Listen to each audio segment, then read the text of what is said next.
Following the fall of the Western Roman Empire in 476 AD, Western Europe descended into a period of fragmentation and upheaval known as the Dark Ages.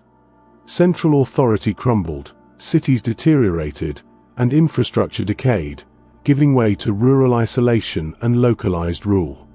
The once flourishing Roman roads and aqueducts stood as ghostly remnants of a lost order. Regional warlords, tribal chieftains, and emergent monarchies competed for dominance. The foundations of feudalism emerged. Land-for-loyalty arrangements between nobles and vassals shaped medieval politics. The Carolingian Empire under Charlemagne briefly unified territories before splintering into violent succession crises. While secular institutions floundered, Christian monasteries became beacons of knowledge. Monks painstakingly copied ancient texts, preserving Latin literature and religious doctrine. The Church's influence grew, intertwining spiritual authority with political clout. Eventually, Latin faded in everyday use, giving rise to diverse vernacular languages. The arts, though subdued, hinted at resilience. Metalwork, illuminated manuscripts, and oral epics echoed a longing for order and identity. Dark Ages is a historically based civilization building game that features an innovative action selection mechanism. As long as your action markers remain on the board, you may be able to gain secondary bonus actions whenever you or another player repeat the action. While Dark Ages features objectives commonly found in 4X games, encouraging you to explore nearby regions, expand your territory, exploit the resources, and exterminate your opponents, it does so through several Eurocentric mechanisms. Collect resources from lands under your control, using them to build up your cities and fortifications. As you expand your territory, you will lay claim to noble titles, acquire new technologies, and train your military units. Each region and leader offer asymmetrical choices with their unique abilities.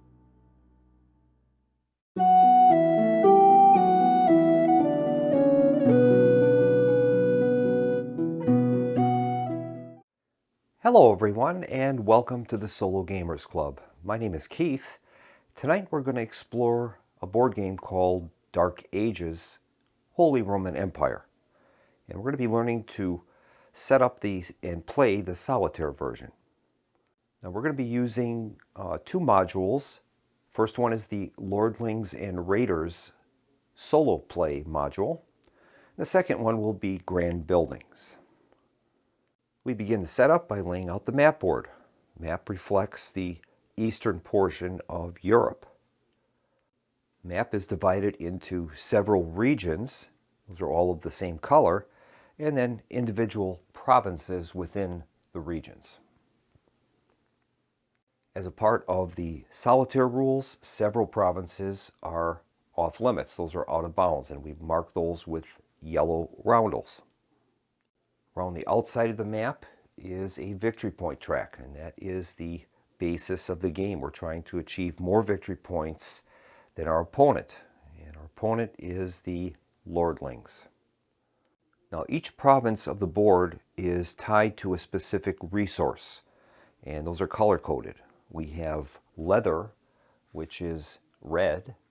We've got lumber, which is green. We've got stone, which is black, and we have iron, which is blue.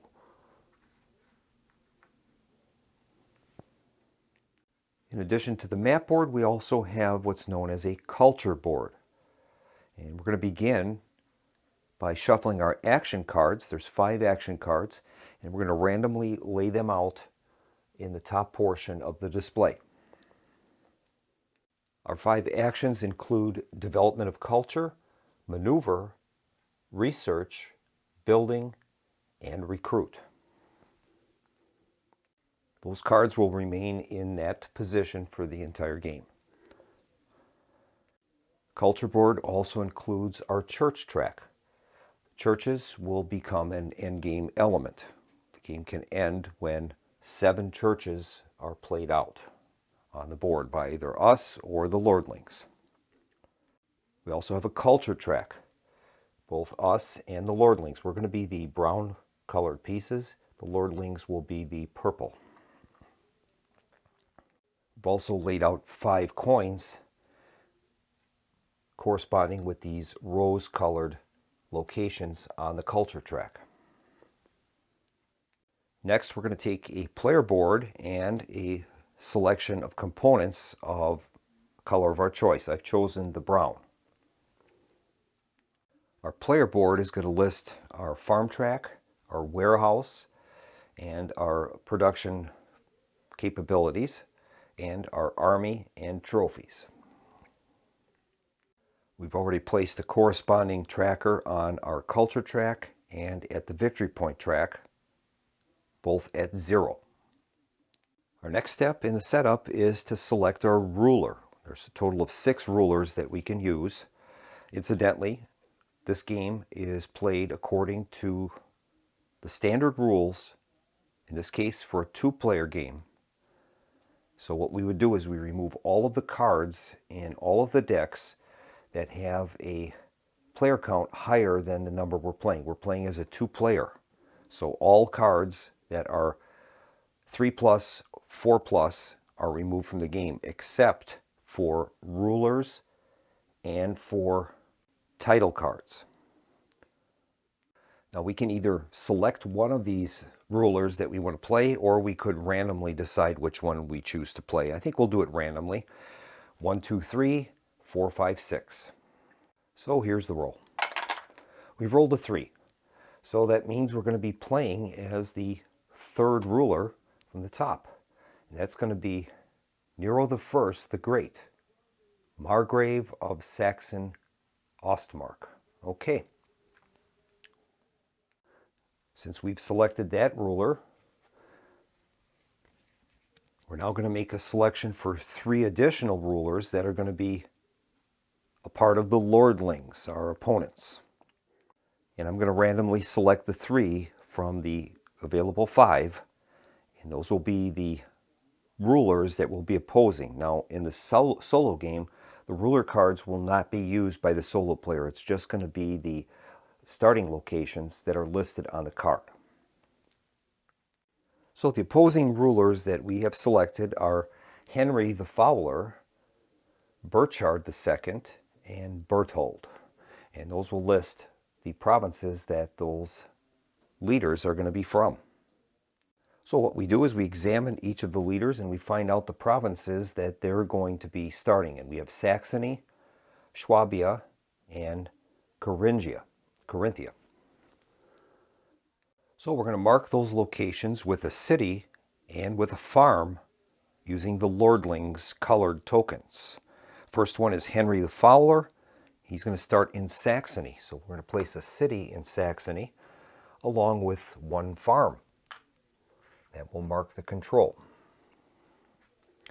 Now when a city is implemented in the board, we take whatever factory was there and we place that inside the city. There's 3 sides to each of these that can contain factories or production facilities.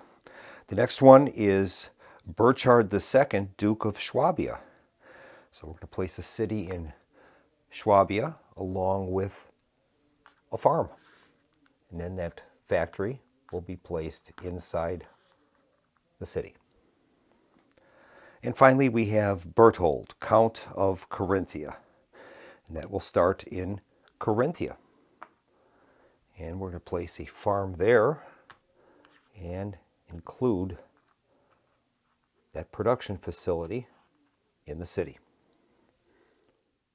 Our leader is Gero I the Great, Margrave of Saxon Ostmark, and we're going to begin in Marca Geronis. So in Marca Geronis, we're going to place a city there. We'll incorporate in that stoneworks into the city. And in addition, this is our capital. Now the other 3 cities are just cities. They're not considered capitals for the lordlings. Ours is a capital, so we're going to be gaining 2 infantry to start the game. We also place one of our farms. Now, farms are directly linked to the number of units that we can supply during a turn. Now, in addition to our ruler, Gerald I, we also gain 2 culture cards. We have Arm of St. George and Mercenaries. And those are going to go into our hand. We can keep a total of 10 culture cards at a time. In addition, we're going to begin the game with 1 of each of the resources: stone, wood, leather, and iron, and 1 gold coin. You can see from our farms display, we've placed 1 of our farms down there, and that has revealed the number 3. That means we can supply up to 3 units in an army. As more farms are deployed on the map, the supply level increases proportionate. Eventually, if we place enough farms, we'll start earning victory points for those. Now, as I alluded to earlier, on the culture board, we place a total of 10 churches in the church display. Now, for a 2-player game, when the 7th church is placed on the board, that is going to signal the end of the game. And then we would go through an end game scoring eventually. Next, we're going to collect our barbarian tokens. And those are the red colored tokens. We're going to collect those together and place them into a draw bag for future use. And as I said earlier, we're going to place roundels of a different color that won't be used in the game, and those will cover up these regions that are the no solo symbol. There's 3 of them, and those are out of play. Now we're going to randomize those barbarian tokens, and we're going to place 1 barbarian token on every province except a province that is either out of play, contains a city, or a capital. Now those are going to be randomly placed, not only from the bag randomly, but which side they're going to be displaying. That will also be randomly determined, whether it will be face up or face down. All right, so we've randomly placed our barbarian tokens in each province that is not a capital or a city location or out of bounds. On one side of the token, it will show you the forces that are available there. Some tokens that are inverted tell you the reward you gain, but you don't know what the force is, so they're placed randomly. Now we're going to shuffle our Lordling deck, and this is going to be the AI deck for the Lordlings. So we'll give that a shuffle, and that will control his actions. Then we place the Lordling and Raider cards with the Raider side up, and we place a marker on each of them to indicate the strength of their military units. Now we're going to draw a Barbarian token and place it on the Raiding Party card. In this case, we have Magyar Raiders. Those are Hungarian units. We're going to place this token so that the unit side is up. In this case, it's going to start out with 2 infantry. Then we place a warehouse token in the color of the Raiders, and we place that on our leader card. That token will remain on the leader card until a Raider card comes into the display. Next, we're going to get our culture deck together.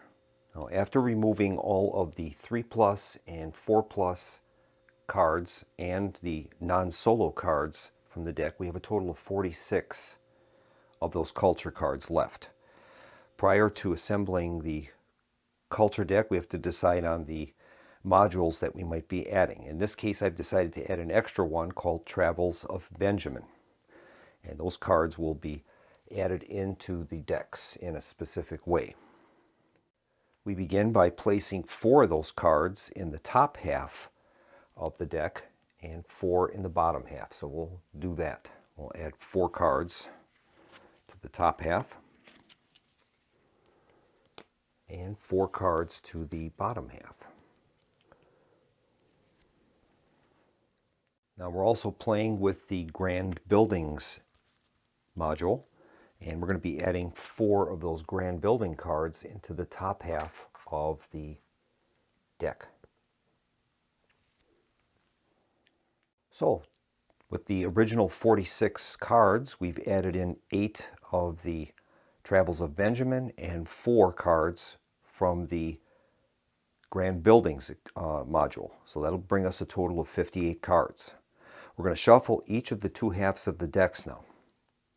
So now we've shuffled the top half and the bottom half. Now what we have to do is we're going to keep these separate because we're going to be adding other cards for the Lordlings into the decks as well. We're going to be dividing these into 5 equal piles now, and then a certain number of Lordling cards will be introduced into those decks. So we've divided those into 5 pretty much equal decks, and now we're going to be introducing some of the Lordling cards into those decks. In pile number 1, we're going to add a reinforcement card. In pile number 2, we're going to add a reinforcement and raid card. Pile number 3, we're going to be adding a reinforce and a surprise card. And then for piles 4 and 5, we're going to be adding a reinforce, raid, and surprise card.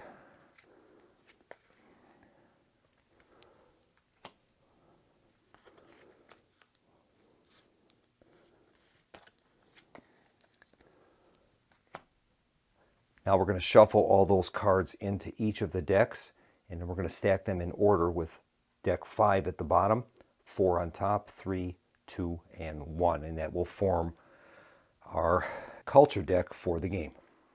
All right, so we've assembled our culture cards into a deck, and now we're going to place one in each of the spaces.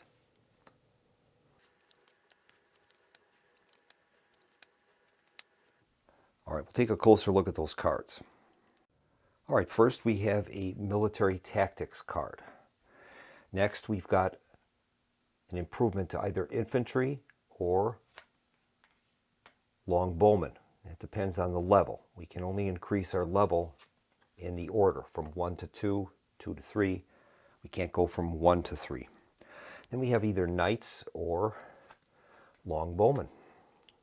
Then we have a raider card that came out. That's a special card. Now you'll notice on this card it says that when added to the culture roll, we have to roll a d20. So that's what we're going to do. Result is a 10, and that says to add a raider. So in this case, we consult our player card, and that will tell us, which card to add. It's not working very well. There we go. Okay, so then unit type selection. We're going to roll another d20 and determine what type will be added to the raiders. Result is a 13. That's going to be a cavalry unit. And so we're going to place a raider cavalry unit in the Magyar Raiders box on that card. And that will increase their size. The other cards on the display are Cultural Conquests and the Travels of Benjamin.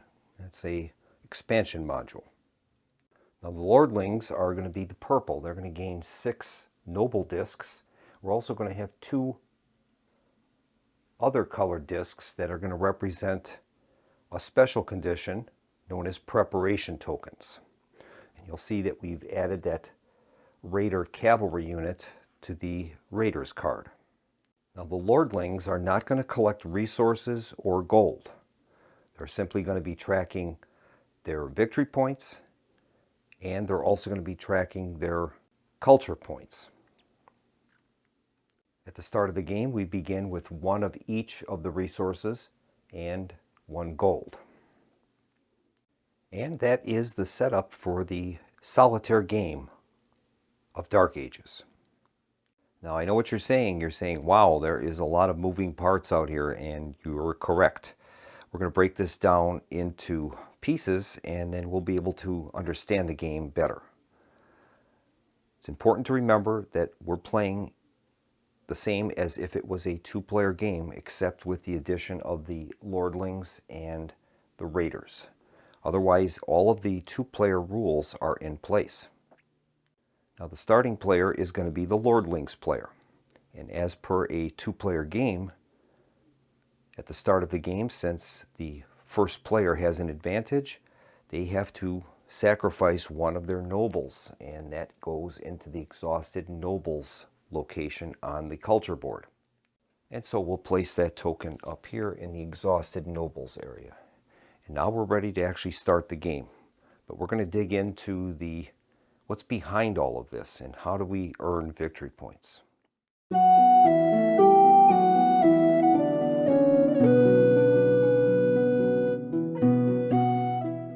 Well, there are many ways to earn victory points. We can earn victory points by having a certain number of farms deployed on the board. The more farms we have out on the map, the more victory points we're going to earn. We'll also earn victory points for improving our warehouse. And once we get up to this level, we'll start earning victory points accordingly. We also earn victory points for trophies, and that is when we defeat barbarian units on the board. When we defeat a barbarian unit, it gets placed on the trophy board, and then as we accumulate them, we earn extra victory points. We also earn victory points for advancing our culture level. Once we get up into the higher portions of this, we can start earning victory points there. We also earn victory points from building churches. Both us and the Lordlings will earn victory points based upon where that church is positioned in its proximity to other churches. We can also earn victory points for acquiring these cards. Depending upon what level we have advanced these technology cards on, we can earn victory points accordingly. We also earn 1 victory point for each gold coin that we have collected at the end of the game. We also earn victory points for cities and for the number of buildings, either production buildings or churches that we've built in that location. And then depending upon the proximity of the provinces around us, we will earn a certain number of victory points that way. One of the main ways to earn victory points is by building keeps. And keeps are additions to cities. And we have a selection of keep tokens. And those can be placed on our city up to a level of 3. And we just keep stacking these up, and they help us not only defensively, but they earn us quite a large amount of victory points at the end of the game. Now, the construction of cities, keeps, churches, production buildings, and farms are all listed on our player board. And it tells us how to produce those units. They'll require some resources and generally a certain condition to allow that to occur. Now, the end game is triggered through several mechanisms. If there are no more city miniatures in the supply, the 7th church has been constructed, if we reach the last space on the culture track, the player has 4 or more level 3 technologies, including common and military advancements, or if the last card of the culture deck is drawn. Another way is if the common technologies collected by the Lordlings plus the Lordlings' military upgrades, unit levels beyond the first, equal 9 or more. In this case, Raiders' military upgrades will not be counted, but if the Lordlings can produce that, that will also begin the endgame sequence. Now, the main functions in the game will involve us using our noble tokens and these action cards. You'll notice that there are spaces underneath each of the actions, and then once a 3rd token is placed there, a kick-out action will occur, and the lowest disc will be kicked out, and then it can take a free action of either of the 2 adjoining actions. And that's the primary mechanism in the game for eventually acquiring victory points. Now, the Lordling is going to be selecting his actions based on the Lordlings deck.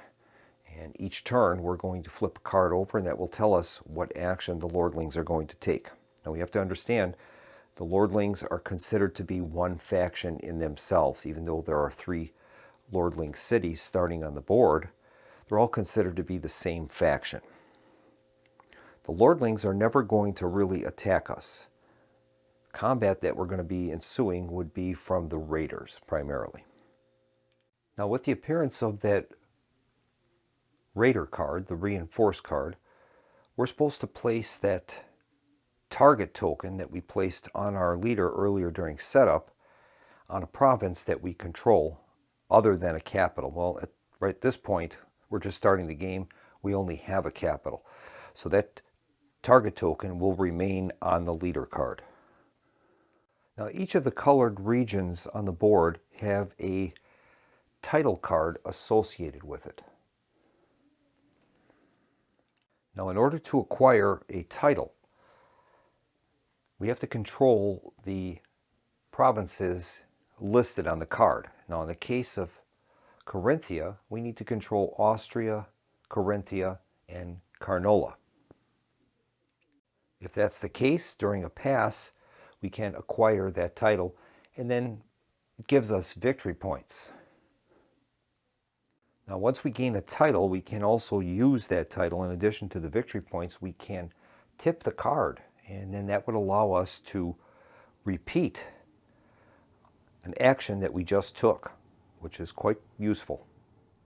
Now, we can claim titles when we pass. The requirements are we have to control a majority of the provinces in that title. So in the case of Carinthia, we'll say that we controlled Austria and Carinthia, but we didn't control Carnolia.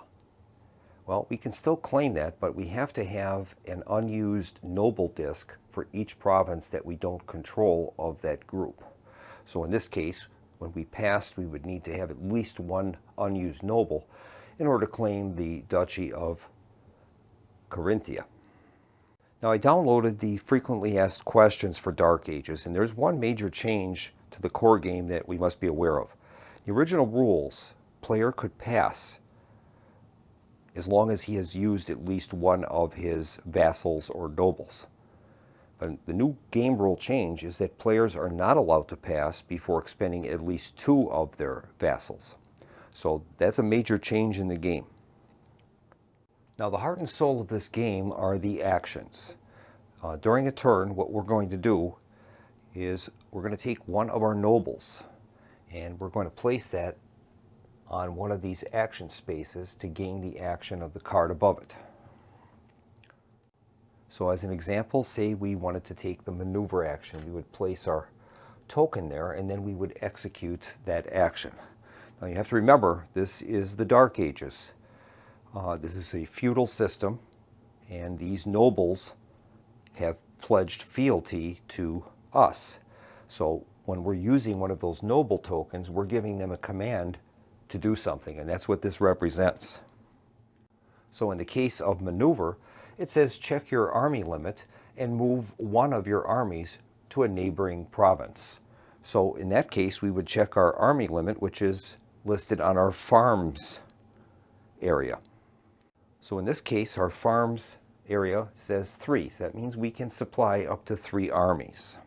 And we could move a force of up to 3 armies into an adjacent space. So in our case, we have 2 armies in Marca Baronis, 2 infantry. So we're less than our supply limit, so we have no problems with that. We could order that noble to move this force into an adjacent province, any province that is adjacent to that location. And then it may involve a battle. As an example, say we had this force move into Bohemia. Well, there is a barbarian token there, and that consists of a ranged unit and an infantry unit. So we would have to fight a battle against those barbarians. Now, our starting military units are printed on our player board. As we upgrade these forces, we'll be placing cards on top of here, and that will replace the information that is listed. You'll notice that there are a green unit, a blue, and a red. That will correspond to the dice that we have available to us. The green dice are for infantry units. The blue are for ranged weapons, units like archers, and then the red are cavalry units. You'll also notice that each unit has a level listed in a Roman numeral. And that is the level of technology for that type of unit. So as an example, we begin with light infantry. That is a level 1 unit. In order to build it, it takes 1 leather. For archers, it would take a leather and a wood. And for light cavalry, it would be 2 leather and an iron. Now, each type of unit has its own specialties. As an example, the light infantry unit, that can only attack during the melee phase. There's 3 phases in every battle. We have a ranged attack, a charge, and melee. So this light infantry could only participate in the melee portion of the combat. Archers can participate in both the ranged attack and the melee. They're not as good, but they're still usable during melee. Then we have light cavalry. That cannot be used during the ranged attack segment, but it can be used in charge and melee. Now, also in gray here tells you the hit points that that unit has. Light infantry and archers only have 1 hit point. Light cavalry has 2. It takes 2 hits to eliminate the unit. So each combat is going to consist of 3 phases. We're going to have the volley phase, in which we're going to be using our ranged weapons. That'll be followed up with a charge phase, and that's normally associated with cavalry, but other units can also have that ability. Finally, we have the melee phase, and almost all units will have a melee ability, but that's the 3rd priority in the battle. Battles consist of only 1 round of combat. Following the combat resolution, we will determine the total number of strength points of the units we've got in relation to the opponent. Whoever has the majority amount of strength points will win the battle. The defender will win on ties, however. Now let's discuss the culture track and the culture cards that are available on the display. As cards are taken off the display, the other cards are going to slide to the left, and then they will be replaced with cards from the deck. Now, in the case of these Raider cards, if those cards are allowed to fall off the end of the track, the Raiders are going to gain a big bonus. So we don't want that to occur. We would probably like to take that card rather than let it fall off the end of the track. If we do take it, they do have a small benefit at the bottom when the card is played from the hand. Now, we're limited to the culture cards that we can gather based upon our culture limit. In this case, when we begin the game, we are limited to only taking this card. We can't take any cards to the right of that location. But once our culture track moves up to that first rows, that gives us access to either this card or this one. It gives us more, because we have a higher culture rating, we're able to incorporate more ideas into our culture. And you'll notice that once this culture marker starts moving up, pretty soon we've got access to 3 cards. And we're not waiting for cards that are in the queue. It gives us more opportunity to bring those ideas into our culture. And I think that's enough background, at least for the viewers, to get started. I think the best way to teach the game is just simply to start playing through it. We're going to begin with the Lordling turn. They are, by the scenario rules, they're listed as the first player. So what we do is we've already placed one of their nobles in the exhausted nobles area because they are the first player. And that is the same as it is in the standard rules. So what we're going to do is flip a card from the Lordlings deck, and that is going to tell us what they're going to try to do. So we'll draw the top Lordlings card. This one says Maneuver. All right. You'll notice on the card that there is this exclamation point. And that tells us that we have to, if there is not a preparation disc on this action, we need to place one there. And that is the case here for Maneuver. So in this case, we take a preparation token and we place that on the maneuver card, not on the action selection space. That just tells us that the lordlings are preparing to maneuver. So what will happen is the next time that a maneuver card is drawn, if there is a preparation token there, then they will finally take the action and attempt to make a movement with their troops. And so that completes the first lordling action of the game.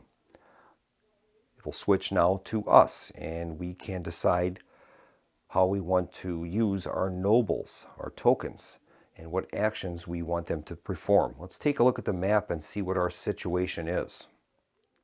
Well, at the start of the game now, we control Marca Geronis. We have a city there, along with a stone production facility and one farm.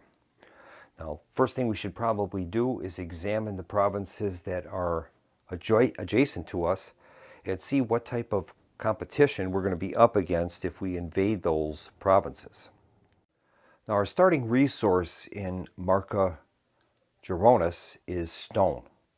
Stone is a good resource, but at the beginning of the game, lumber and leather are probably the most useful of the resources. So in this case, I think we would probably be best served to try to invade Bohemia. It's defended right now by an archer and an infantry, and it has lumber available. So we have to think with the forces we have, 2 infantry versus an infantry and an archer. Might not be strong enough, so we might need to build up our forces first. Now, the one card that we have access to on the culture track is this military tactics. If we're able to acquire that card, we get the first benefit out of it. It says if at least 2 different types of your units survive a battle, subtract 1 from the opposing force's battle result to a minimum of 0. All right, well, that probably won't help us too much, because at this point we've only got one type of unit, and that's the infantry units. So it looks like probably our best action that we can take would be a recruiting action. And if we're to take that, we can recruit 1 unit from our supply. And we have to pay the cost to develop that unit. As it stands now, we have 1 of each resource plus a gold coin. Now, the gold coins can be used for any resource. It's like a wild resource. And gold can also be used in other ways too that we haven't discussed yet, but gold is very flexible. Now, we also have 2 starting cards in our hand that we should be cognitive of. We have the Arm of St. George. It's a relic. And if we play that card, we get 5 victory points. We also have Mercenaries. And if that card is played, we get immediately after your army enters a province with a barbarian token, you may pay 1 gold to recruit an infantry unit and add it to that army. And those units, we would be using the gray units, and those are like our mercenary units.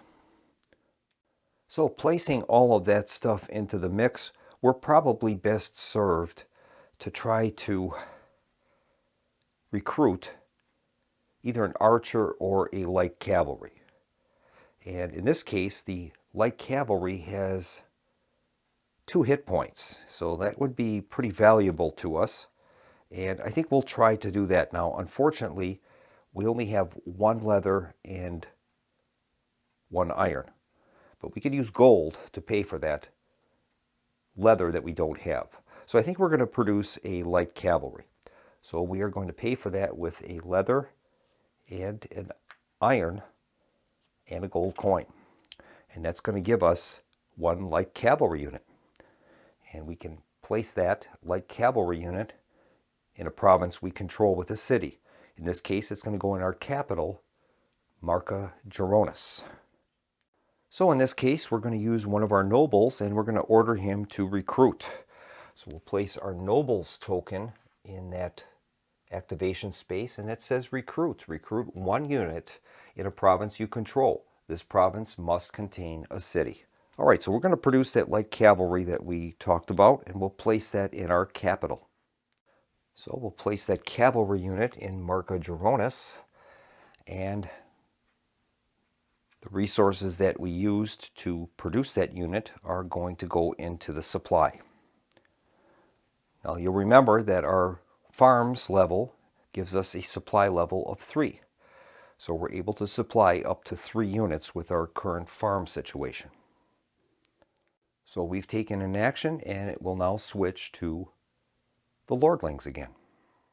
Now, according to the rules, we're supposed to keep the played lordling cards face down in a pile.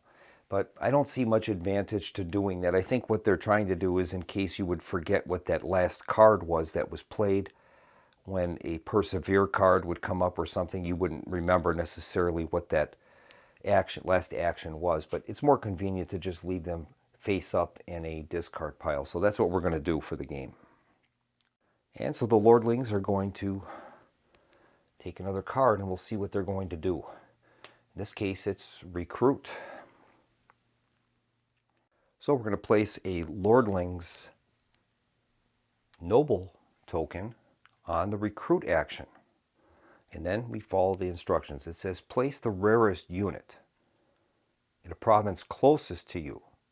And then we're supposed to place the unit that we have the least number of on the board. In this case, they have none. So it'll be infantry, archer, or cavalry. In this case, it would be an infantry. So we're going to place a lordling infantry unit in the province closest to us, to our province. So we'll place that lordling noble token on top of ours.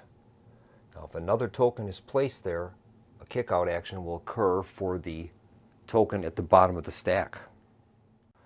So we're going to place that lordling infantry unit on the board in a province closest to our province. So in this case, out of the 3 cities that are currently controlled, or I should say 3 provinces controlled by the lordlings, the closest to us is Saxony. So that's where that unit is going to go. Now for human players, we have to recruit units in cities. For the lordlings, it doesn't have to be a city. Any province under their control can serve as a recruitment area. But in this case, they only have their Saxony with the castle there. So that's where that unit will go. Now returning to that recruit card, at the bottom it says we're going to roll a die, 16 to 20, and we're going to upgrade the recruited unit type. So that means that the lordlings infantry would be upgraded to level 2. So we'll make the roll and see what happens. Result is a 20, and that means we're going to advance the recruited unit type. It's going to get an upgrade. So in this case, we're going to upgrade their infantry from level 1 up to level 2. And then you can see that there is an improvement in its capabilities. During melee, it used to hit at a 5+, now it's been upgraded to a 4+. Now the upgrade of the military units is also a part of the endgame condition. When the lordlings have a number of improvements on their military units, combined with number of common texts that they've drawn, that's 9 or more, that will institute the final scoring. And I just discovered a major oversight in the setup procedure. I've included the skirmisher tokens rather than the barbarian tokens. Skirmisher tokens are red background. The barbarian tokens should have a blue background. Those are the ones we should use unless we're implementing the skirmishers module. So instead of placing out these red skirmisher markers, we should have been using the blue barbarian tokens. I'm going to leave it with the skirmisher markers on there for the rest of this example of play, but in your game, make sure you're using the blue and not the red. The red are the more difficult variety. All right, so it is our next action, and I think for the purposes of this example of play, I'm going to attempt a maneuver action, and we'll get into a battle. This necessarily won't be the best strategy to use, but I'm doing this more for the example of play. So we're going to undertake a maneuver action. So we're going to undertake a maneuver action. We'll place one of our nobles on the maneuver action that says check your army limit and move one of your armies to a neighboring province. All right. Our army limit is equal to the number on our farm, so 3. Now that army limit doesn't just apply to the province where we're going to be moving the units from. We'd have to check the entire board. And we're limited to fielding that number of units total on the board. So we can have a maximum of 3 units. We're going to use our cavalry and 2 infantry in Marca Geronis, and we're going to move those units into Bohemia. We want to try to take over the lumber facilities there, and we're going to have to fight a battle now against barbarians. And once again, now these are skirmishers, not barbarian units, but that was my mistake at setup. But we're going to fight this out anyway, and this will at least show the viewers how a battle works out. All right, so we're going to be going up against some barbarian units, an archer unit, and an infantry unit. So I'm just going to put some tokens out here of the color of the raiders just so we can have some forces on the board. And now we're going to resolve a battle. And the first step in the battle is we consult our battle sequence. And we're going to begin with the volley phase. We're going to roll a die for each unit that has a volley skill, a ranged attack. In this case, the only ranged weapons on the battlefield are the barbarian archers. Now, when we're battling either the lordlings, raiders, or barbarians, we always check the card to see what their current statistics are for that type of unit. In this case, we're battling barbarians. Now, barbarian units never upgrade, but lordling and raider units can be upgraded. So in this case, we just simply use the level 1 values for barbarians, and in this case, the archer capability. Archers are 4+ in ranged attack, so during the volley phase, they are looking for 4+. They will also reappear during the melee phase, and they'll be looking for 6+. So we'll begin with our volley phase, and the barbarian archers will launch a volley against us. They're looking for a 4+. They rolled a 2, so their volley has missed. Next, we move on to our charge phase. So we're going to examine our units and see which of them have a charge capability. Well, the barbarian archers cannot charge, neither can the barbarian infantry. But our light cavalry has a charge capability. So examining our light cavalry on our player board, we find out that the light cavalry can participate in a charge. They're going to get a 5+. They'll also participate during the melee phase with a 6+. So our cavalry units are going to make a roll using a red die, and we're looking for a 5 or 6 to score a hit. Here's the roll. Result is a 4, so we've missed. Okay, now we're going to move to the melee phase. Now in the melee phase is a little different. We're going to roll for each unit as we normally would, but we're also going to, for each level of a keep that the rolling player has in the contested province or in a neighboring province, they would be able to increase the value of a single die rolled by 1. And we can increase from multiple levels of keeps and distribute them as we choose.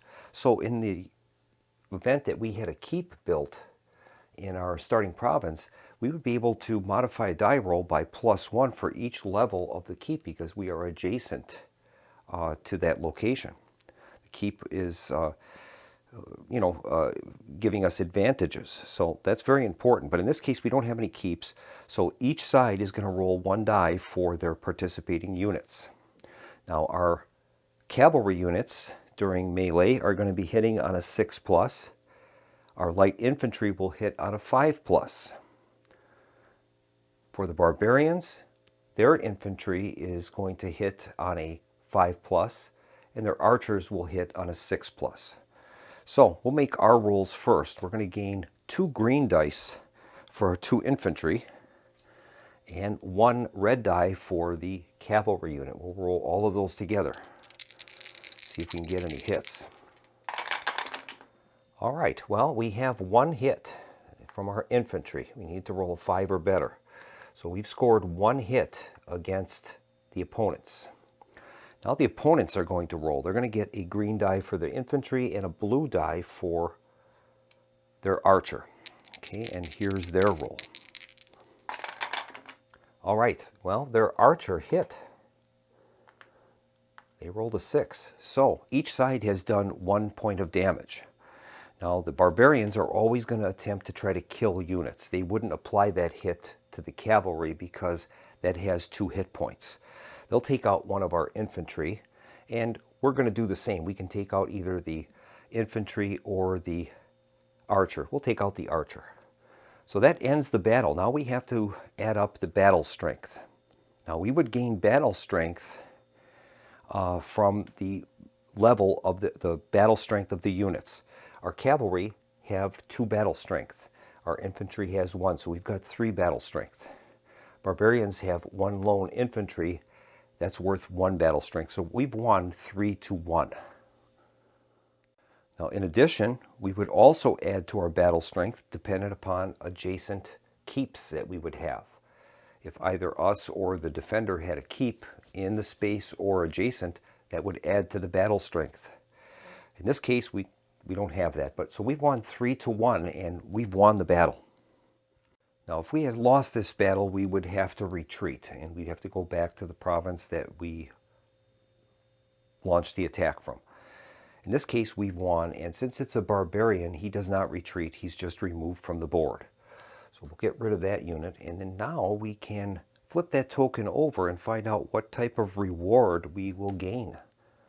And it says here, take a military technology from the culture offer. All right, that's pretty valuable. So that would allow us to take a military technology from the culture board. And we've got this military tactics card, and I think we're going to take that. So when a card is taken off the display, all these other cards will slide down, and we're going to replace the end card with a fresh card from the deck. In this case, it is St. Maxim's Abbey. All right. That's a great building. So we've gained this military tactics card, and we're going to place that into our hand, and we can put that out on our board and make it active with a research action in the future. In addition, we take the token, the barbarian token that we defeated, and we place that in our trophies area. And then if we would be gaining any benefit from that, if say this was our 2nd or 3rd trophy, we would gain the indicated reward listed. Now there is a settling action. That's a free action. And that says eliminate your units in a province with no farm to place the first farm. The settling costs paid in eliminated unit levels are printed on your ruler card. All right. Well, in this case, we would examine our ruler card. You'll see down at the bottom, there's 3 numbers there, a 2, a 3, and a 5. Now this settling action is a free action. It can be taken either before or after resolving the noble actions. And this allows us to settle a province by being able to place a farm and take control of that area. We examine our noble card to find out what the cost is, the settlement cost for that province. Now there's 3 numbers listed. The first number is the cost that we pay for a province that's neighboring our capital and in the same region. So in this case, Bohemia is in a different region, so that first number will not apply. The second one would be for provinces neighboring the capital, but not in the same region. So in this case, it would cost us a total of 3 level points of units to convert that province. So let's take a look at that. Now we have a level 1 infantry and a level 2 cavalry in Bohemia right now. So if we were to pay that cost that is listed on our ruler card, we need to give up a total of 3 levels of units. And then that would allow us to place a farm in Bohemia and take control of the area without having to occupy it militarily. So if we wanted to, we could remove our cavalry and infantry. That would be a total of 3 level, 3 strength. And then we could place a farm in Bohemia, and we have basically settled that area. And that might be something we want to do. We would take control then of the lumber mill operation in Bohemia. Now that's kind of costly, so we probably wouldn't do that at this time. So I'm going to put our units back, and we'll put the farm back to the farm display. But that's how that would work. And if we had more military units on the board, we probably could think about doing that. But at this time, that would wipe out our military units completely. So it's probably not a good idea to do it right now.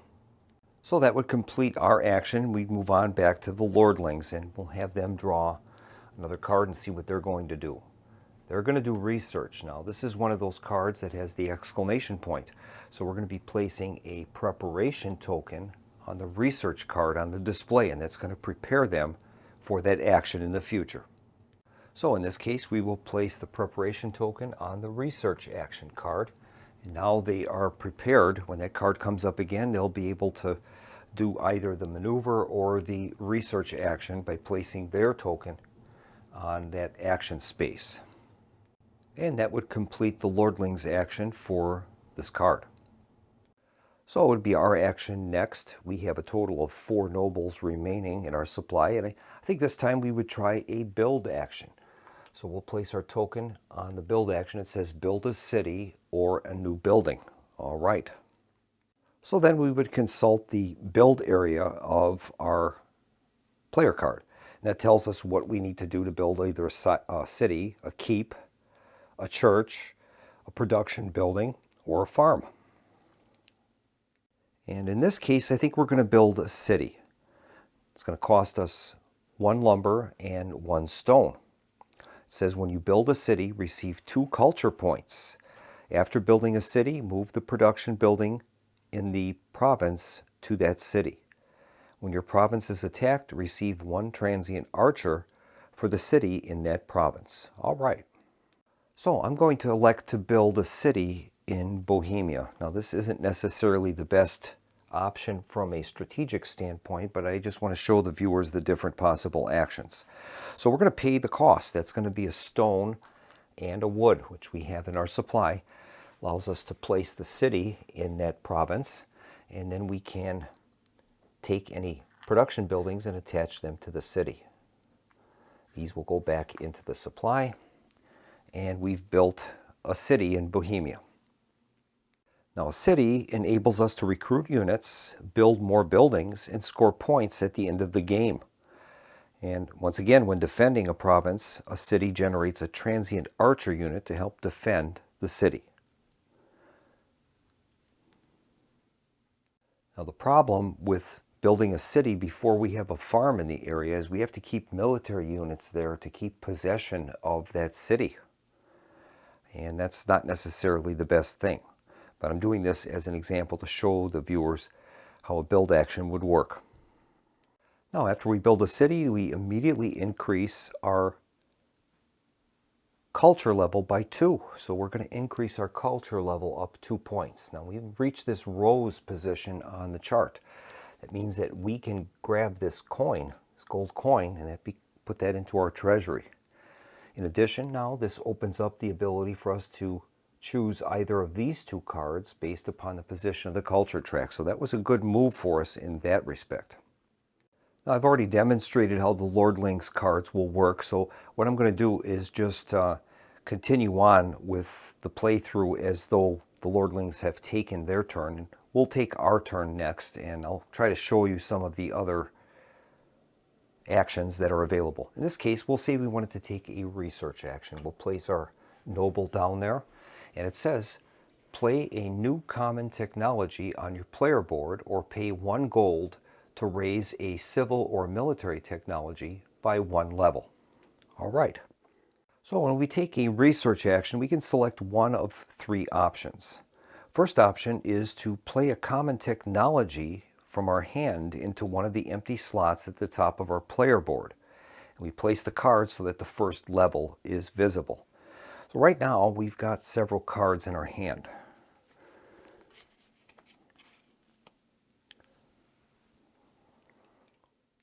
So in this case, I would probably want to play the military tactics card.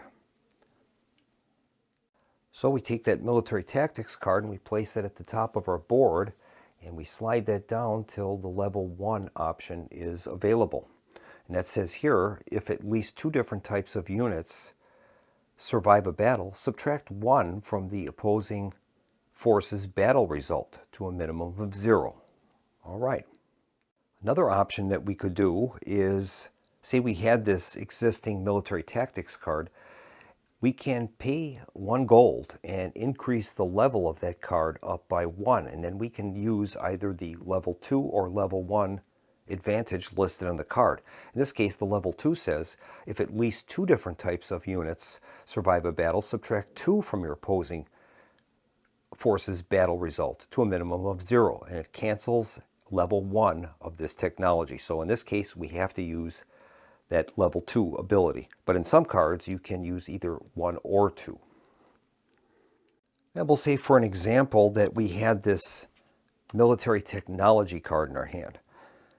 We could pay a gold and then use that card to increase one of the abilities of our units. In this case, we have a level 2 infantry or a level 3 longbowman. Now we wouldn't be able to use the longbowman because our current archers are at level 1. But we could use it to upgrade our infantry.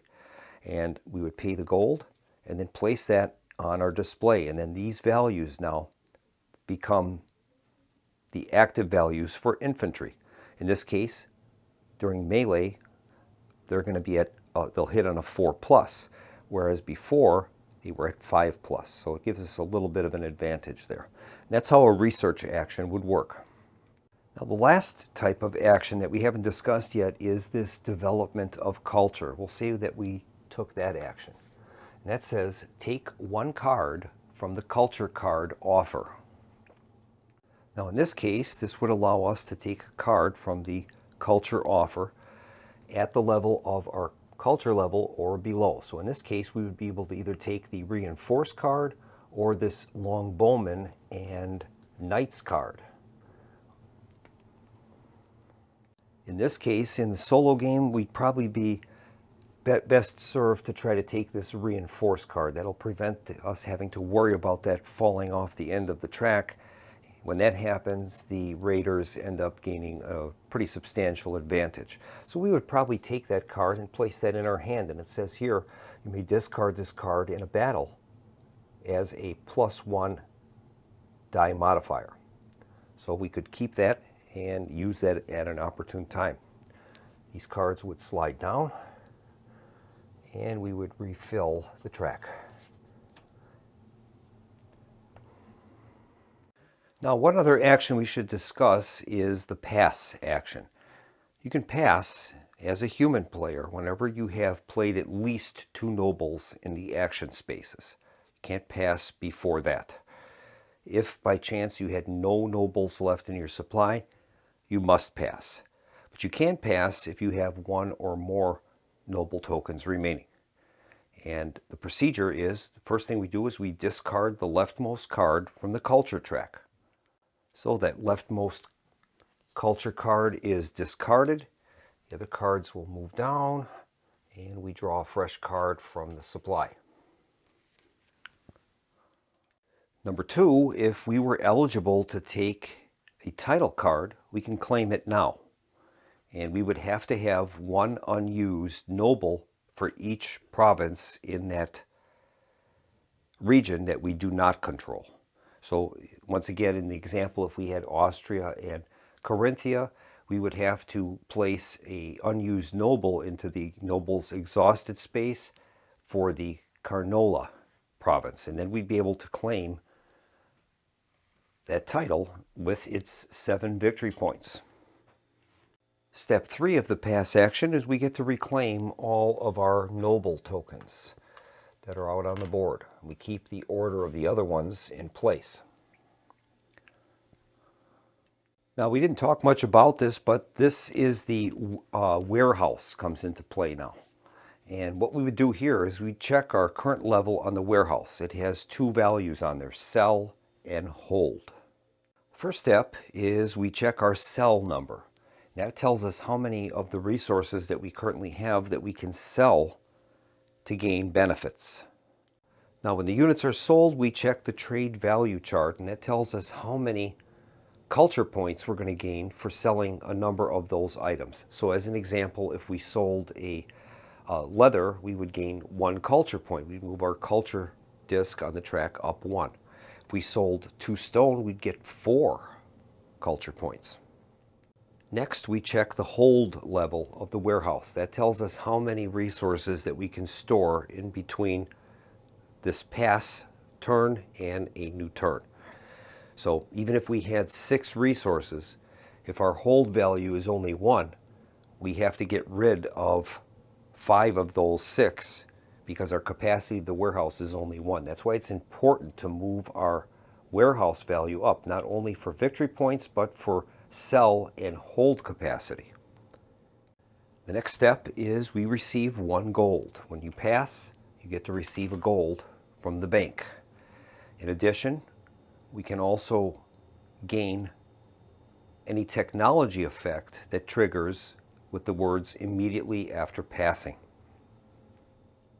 And then we would check to see if we are holding any Kongaman cards. Those cards have to be resolved immediately upon passing, otherwise they have to be discarded.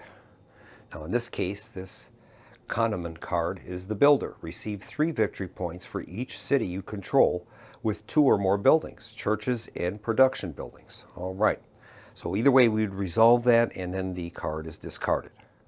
Then we're going to check each province that we control and we're going to receive resources.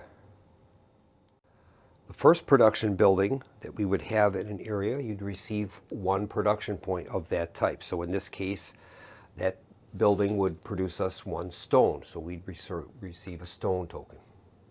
Now say we had 2 of those here attached to this city. Well, we'd receive 2 for the first one and 1 for the second. We have a total of 3 production there. And that would also work in case we had a third. So if we had 3 stone workers attached to that, we would get 2 points for each of those, 2, 2, and 1. We'd have a total of 5 production of stone. And we would do that for each of the controlled areas. In this case, we have Bohemia. We would gain a wood token, and we'd add that to our supply.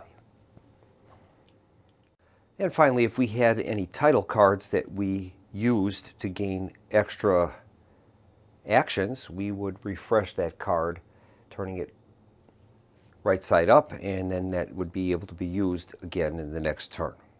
So you can see that the judicial use of a pass is a good thing. You can use it to gain title cards, gold, and resources, but that warehouse is extremely important. If you don't have your warehouse built up sufficiently, a lot of the resources that you can accumulate from your cities can get wasted. So that's an important concept to remember. And in a nutshell, this is kind of how the game plays.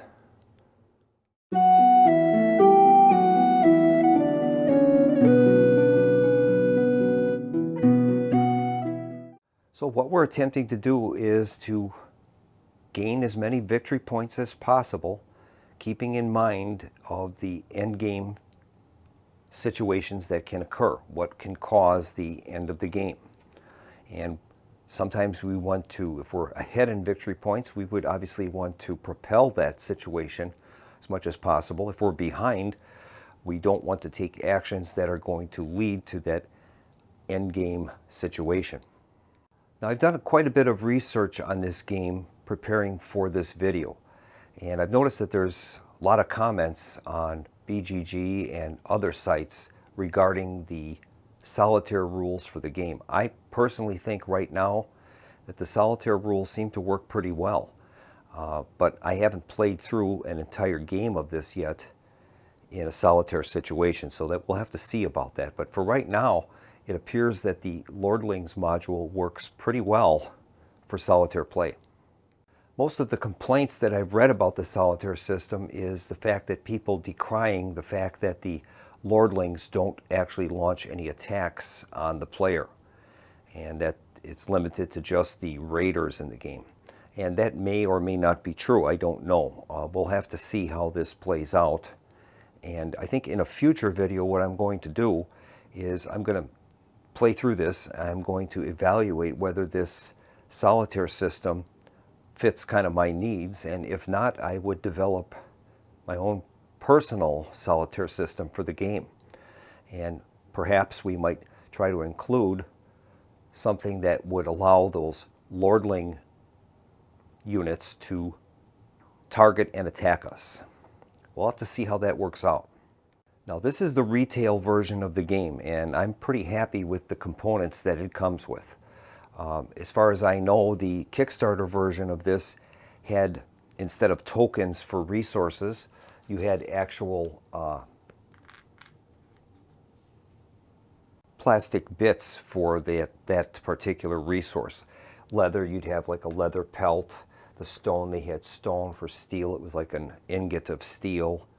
And for wood, it was a sawn tree trunk, so to speak. So the Kickstarter version of the game had extra components that I don't have at this point.